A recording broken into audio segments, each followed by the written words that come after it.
समय की किताब और दो दोस्त। एक दिन जब दोपहर की शिफ्ट शुरू होने वाली थी, दोनों चुपके से लाइब्रेरी के सबसे धूल भरे कोने में घुस गए। रोहित ने एक पुरानी अलमारी से एक अजीब सी चमड़े की जिल्द वाली किताब निकाली जिसका नाम था समय के सातों पर्दे। यार, ये तो जादू की किताब लग रही है, रोहित ने अपनी निडरता दिखाते हुए कहा।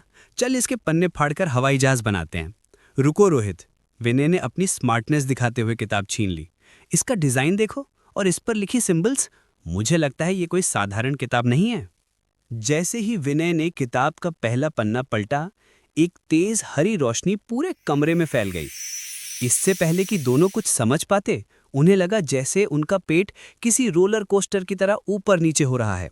अगले ही पल आंखें खुली तो वे एक ऐसे जंगल में थे जहां हवा में उमस थी और आसमान पीला नारंगी था।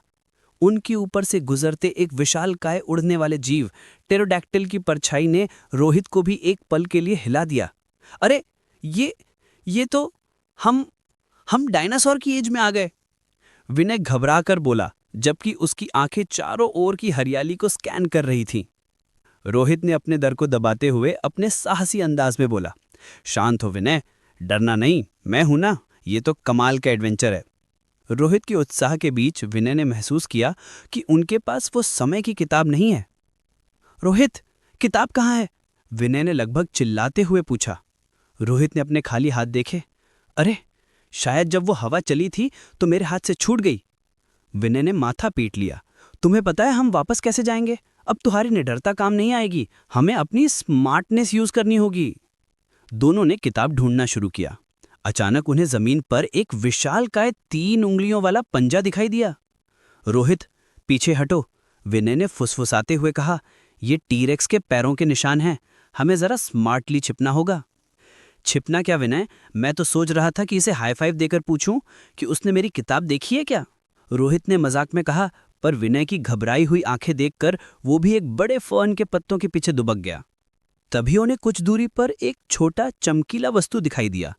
रोहित ने बिना सोचे समझे मिल गई कहकर तेजी से दौड़ा। विनय ने उसे खींचकर रोका।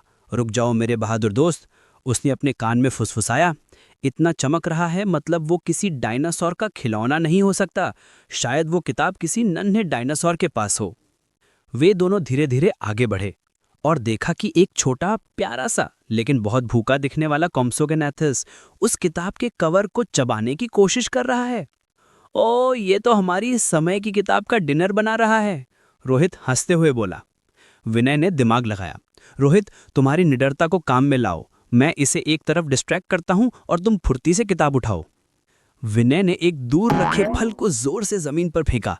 हे Dino, tasty treat over here, Hindi में चिल्लाया, पर डायनासोर को क्या समझ आना था। छोटा डायनासोर उस फल की आवाज सुनकर उधर दौड़ गया। रोहित ने अपनी पूरी साहसी ताकत लगाई और हवा में एक शानदार डाइव लगाई। किताब उसके हाथ में थी, लेकिन उस छोटे से डायनासोर ने वापस मुड़कर रोहित की पैंट का एक टुकड़ा चबा लिया। यार, ये तो बहुत जोर से काटता है, रोहित दर्द से कराते हुए भागा। विनय ने किताब पकड़ी। चलो जल्दी, इससे पहले कि इसकी मम्मी हमें लंच बना ले।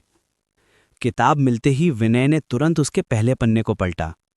पहला पन्ना, वर्तमान काल, विनय ने जोर से पढ़ा। इस बार भी वही तेज हरी रोशनी और रोलर कोस्टर वाला पेट का एहसास हुआ। जब आंखें खुली तो वे वापस अपने स्कूल की लाइब्रेरी के धूल भरे कोने में थे। बाहर से घंटी बजने की आवाज आई, जिसका मतलब था कि अगला पीरियड शुरू हो चुका था। रोहित ने अपनी फटी हुई पैंट को देखा। कम से कम मेरे पास एक निशानी तो है कि मैं डायनासोर से लड़कर आया हूं। विनय ने किताब को कसकर पकड़ लिया और कहा, अगली बार हम साइंस लैब में जाकर देखेंगे कि लाइब्रेरियन ने ये किताब किस चीज से बनाई है। दोनों दोस्त लाइब्रेरी से बाहर भागे, अपनी भयानक, रोमांचक और अजीबोगरीब एडवेंचर कॉमेडी पर हंसते हुए। लाइब्रेरी में शांति थी, बस समय की किताब अब वापस अपनी अलमारी में बंद थी, अगले भुलक्कड़ साहसी का इंतजार करते हुए। क्या आप अगली कहानी का हीरो बनना चाहते हैं? अगर हाँ, तो कमेंट में अपना नाम लिखें और बताएं कि अगला एडवेंचर कैसा होना चाहिए। हमारा चैनल नया है, लेकिन आगे बहुत धमाकेदार वीडियोस आने वाली हैं। सपोर्ट दिखाने के लिए लाइक, शेयर और सब्सक्राइब जरूर करें।